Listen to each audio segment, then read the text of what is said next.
Practical information for foreign citizens. Whether you are a resident or not, you are obliged to have a tax identification number. This is the famous NIF that you are asked for every time you go shopping, of course, if you are exposed to Portuguese taxation.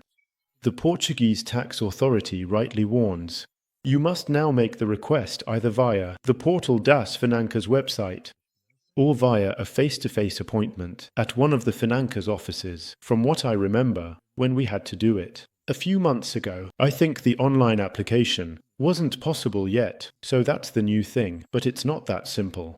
We'll see why. For the online application, you need a legal representative. You can't do it yourself. If you are a foreigner, a Portuguese citizen has to do it for you, or a lawyer, or a legal advisor.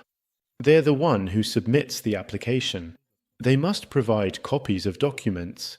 First, your identification document, so your ID card or your passport. Then, if your address isn't listed on that document, well, you'll need another document. That proves your address abroad. Next, you need the document identifying your representative, and then the power of attorney, with certified signatures, unless you go through a lawyer or legal advisor. In that case, no certification needed.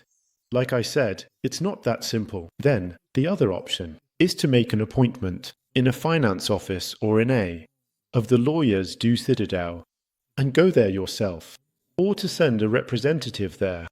I'll show you how to fix it in a video. An appointment. So it's either via the internet or with a phone number. In person, documents, you must.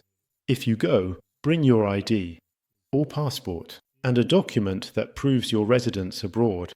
If you go through a representative, they must bring their own identification document and a power of attorney. I'll put links for you on YouTube and in the podcast with the details of the procedure.